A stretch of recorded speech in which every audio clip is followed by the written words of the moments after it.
Hello and welcome once again to Brogue. So our last run didn't go very well.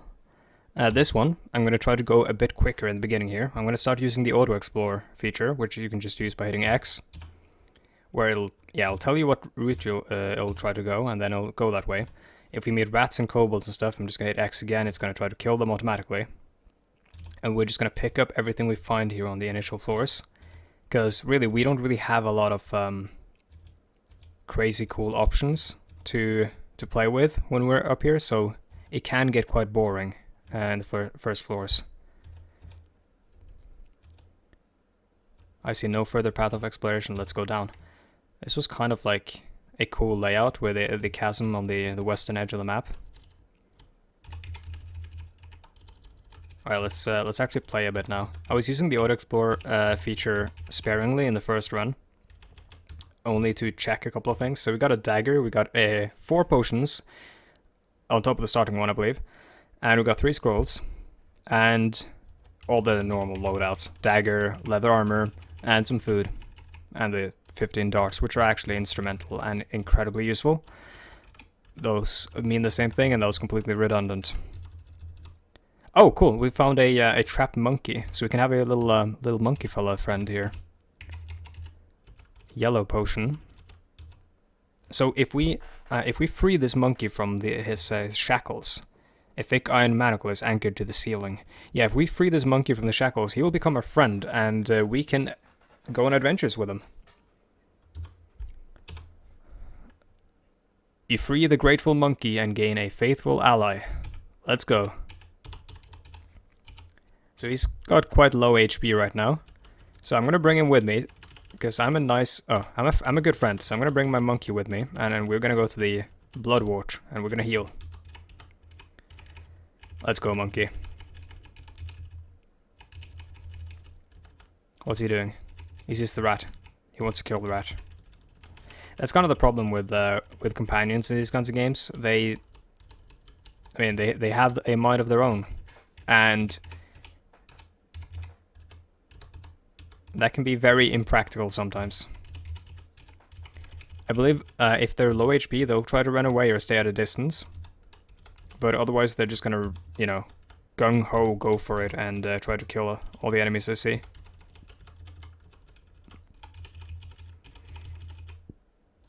You can get some useful gear. So I was just auto-exploring now, because I knew what path it would take.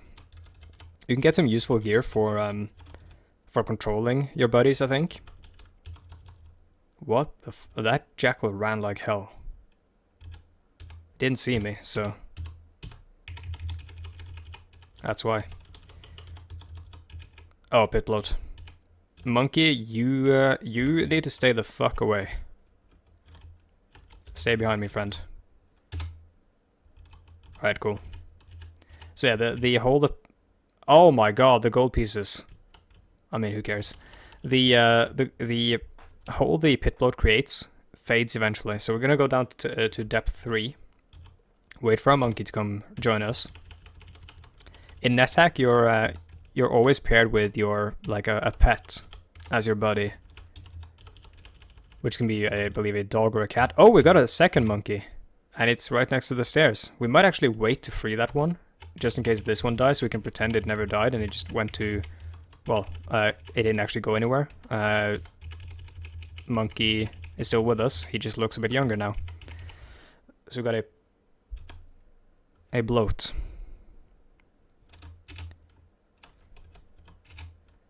Did your parents ever tell you that with you had a beloved pet die, and they just replaced it without you ever knowing? I guess you wouldn't really be able to tell, or you wouldn't know unless they told you later on. Oh, yeah, this is why we kept that other monkey in the cage. You feel a sense of loss. You hear something die in combat. Yeah, so I was saying, if your pets did that, if your parents did that, they are assholes. And I'm so thankful that my parents never did that. Can you please come the fuck back here? I mean, I'm sure they had their reasons. Oh my god. This is the worst run. I lost my monkey, and I got killed by spectral blades from a goblin conjurer on depth 3. I should have started drinking potions. That's our new lesson for this. Alright, let's try another one. This time, we're gonna drink potions. And we found a monkey on floor 1. Well, I mean, monkey never went anywhere. Let's just keep auto-exploring for a little bit. He's like skirmishing, running in and getting a hit in and then running away. That might actually be the way the monkey AI just works, because it's meant to hit players and then run away. Or it might have been because he was low HP.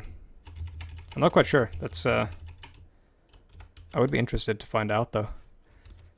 Alright, let's go down. Wait, where's monkey? You feel a sense of loss. This is why monkeys suck. I'd much rather have like an ogre or something. Like a big old brute fighting for you. And then you can stand behind him and throw your spells and potions and just cast your staff of healing at him when he goes low.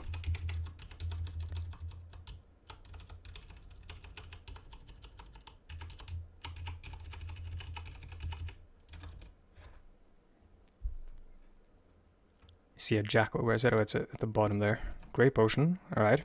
So, what was our promise? Our promise was we're going to drink more potions. So we're gonna go down to the next floor, and then we're gonna test all of the stuff we've picked up here. Well, we're gonna first check if there's water. There isn't, so we're gonna actually drink it over here. Next to the jackal here, which we're gonna have to kill first. Alright, let's go. We have a lot of potions and 2 scrolls. No other items except for some chainmail. So let's... no, we shouldn't drink it here, because we might find magic items on the floor. Because if we drink a detect magic potion, it's going to identify every magic item on this floor. Fuck it, dude. Let's drink it right next to the Stygian depths. Potion of fire immunity. Completely useless in our current circumstances. Potion of strength, okay. Potion of detect magic, there we go. And we see a lot of beneficial stuff and only one bad thing. And that bad thing might not actually even be a bad thing. It might just have that bad symbol because of something that it does. Like the Sword of Plenty, for example. Though you can't hit your allies, but something with plenty you would maybe want to use on your allies and not use on an enemy. So that might like show up as a weird symbol and have different use cases. Let's keep drinking potions of strength, because why not? So we know the chainmail isn't magical, so we might as well wear it. Because it's not cursed. Let's drink the... Well, no, actually, let's not drink anything. Because we know that they're good. So if something happens, we can try them. And we know that the brown one is bad. So if something happens, we won't drink it, we'll toss it at the enemy. And by something happens, I mean... we get trapped by a goblin conjurer and 4 spectral blades, which we can't kill because we're idiots. Hello, goblin conjurer.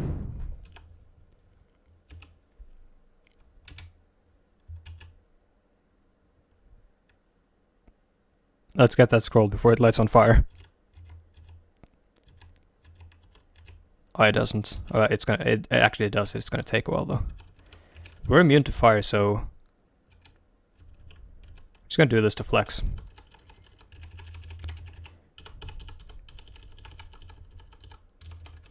Three scarlet potions. I really want to know what that does now, actually, because we have so many of it. Might be potions of healing. And a crimson potion, which is also a good potion. Fuck me, that's a lot of jackals. Did we find the potion of levitation? I don't think we did. Because there's some good stuff over there in the rightmost corner there. Oh no. You defeated the eel. Oh, actually something I don't see that often. Usually there's more eels in the water and you think you're fighting one, but you're actually fighting 4. So they just never die. Huh.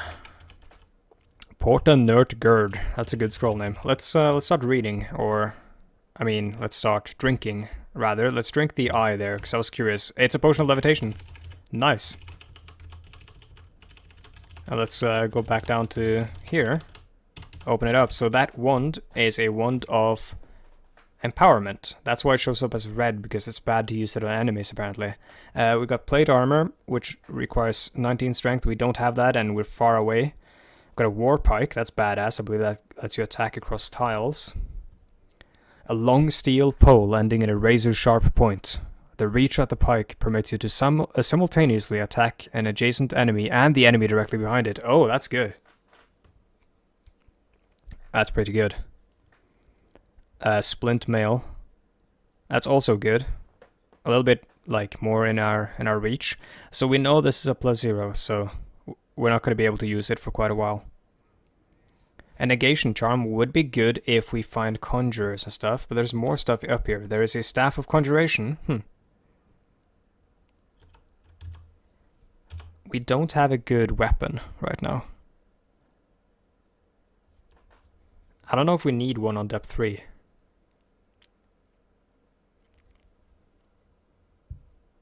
We might not.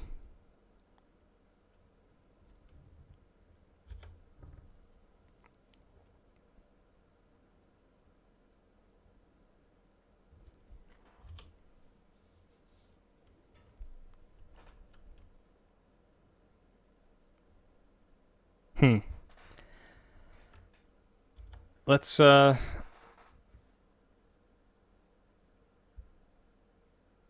for the Staff of Conjuration. Just because I think it's gonna be fun. And it's something we can use immediately, and we don't actually have a staff right now.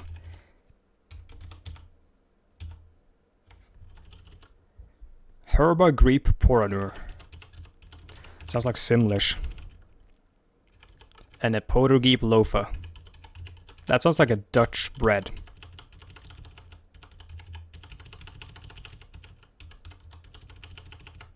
Like something on the menu of a of one of those like pancake boats in Amsterdam. Actually, no, those are crepes, crepe boats. Those actually have reasonable names, but they are actually unreasonable menu items, like a Mexican taco crepe, which I think is very weird, but it exists. Or taco crepe, or however you want to pronounce it. I'm not actually a native English speaker, so I have no clue.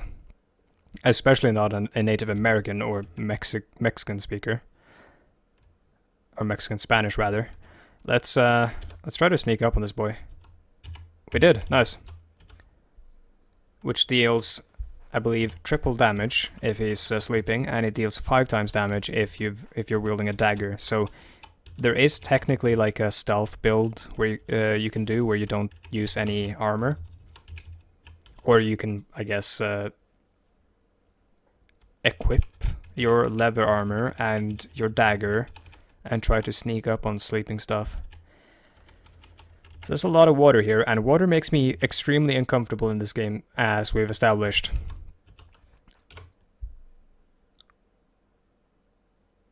Let's we have potions of levitation, so if you find an eel, we could levitate across, but that eel can keep chasing us and attacking us while we levitate, so it's not actually going to help that much. We have 4 scrolls of this. What is this? I want to have a good weapon in case it's a scroll of protect weapon. And we don't have a good weapon yet. Stairs down over there. But I want to see what's over here. Let's brave the eel pool, or eel pit. Absolutely fucking nothing. Oh god, and we're at 25% health. Yeah, sometimes this stuff goes bad. We have a Staff of Conjuration though, so we can levitate across down south, and we can cast a Staff of Conjuration if something bad happens. We're gonna try that. And by something bad, I mean the eel. It surprisingly didn't chase us. And there was literally nothing here. Oh, okay, we're good, we're good. Bloodwort? No bloodwort. Think it's too late for that. Fucking hallucination, boy. Let's dart him up. It's not gonna work. We're gonna hallucinate no matter what. Let's wait for it. And let's eat because we're hungry. While we're waiting, we heal anyway, so... Oh! So that's a goblin totem that shoots sparks. It's not one of the ones that buff. But that place is full of dry grass. If we can get something that lights all that on fire, that would be awesome. Potion of strength over there. We're gonna go grab that first.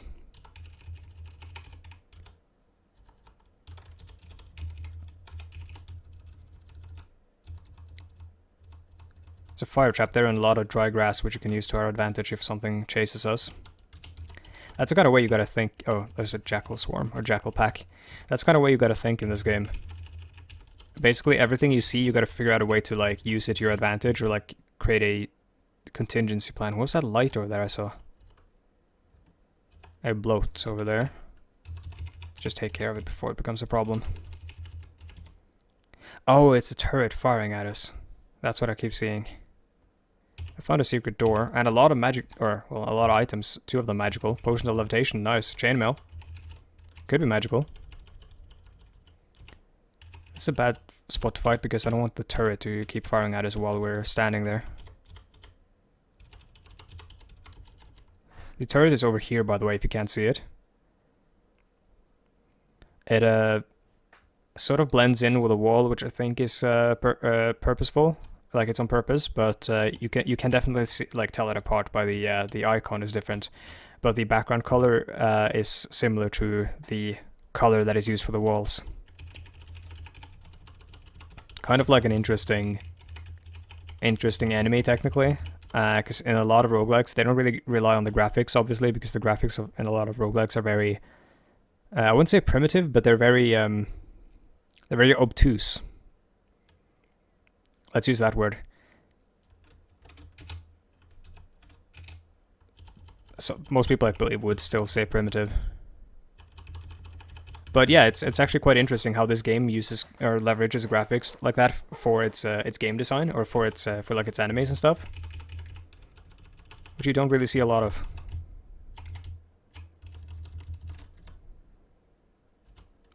Pink jelly. So that one is like the black jelly, and that it splits up when you hit it.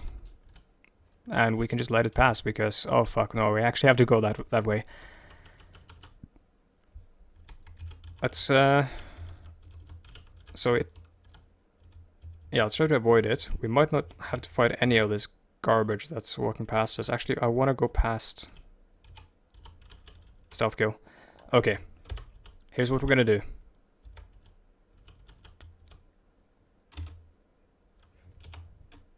Potion of fire immunity. And let's just run. And let's fight them in the fire. Easy. You want to use items in this game because you're gonna find more of them.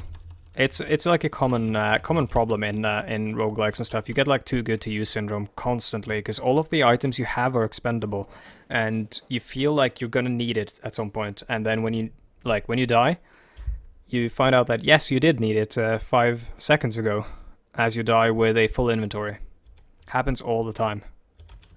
It's one of the major design problems when designing a roguelike in terms of like items like this. You don't wanna like have a bunch of cool stuff that the player never uses. There's some games try to get away from that kind of stuff where you keep hoarding items and never using them. And a lot of the solutions tend to be divisive. A very prominent example of such a divisive solution was was with Zelda Breath of the Wild, where they have item durability, where they want you to keep trying different things, like they obviously do in this game, which is why the items are single use. And yeah, a lot of people didn't like that. Zelda Breath of the Wild, by the way, one of my favorite games ever. Such a good game. I'm going to drink the Potion of Strength. There's no reason to keep it in our inventory. We have no fire stuff yet. And we've just checked up here. We're not going to fight those guys. We don't care. Let's just go back. Walk across the ash. Fight this vampire bat, which is going to heal and run away all the time, which is annoying as hell. And let's go down. Depth 6. How far did we get in the other one? Was it depth 6 or depth 7? It wasn't good, at least. Either way, this is the end of this episode. Next episode, we'll continue here on depth 6, and hopefully, I believe that we will surpass the first and worst episode so far. There's gonna be a worse one. Actually, no, this was technically the worst one because we died on floor 3. Yeah. Where did we die in the other one? Either way, end of the episode. See you later.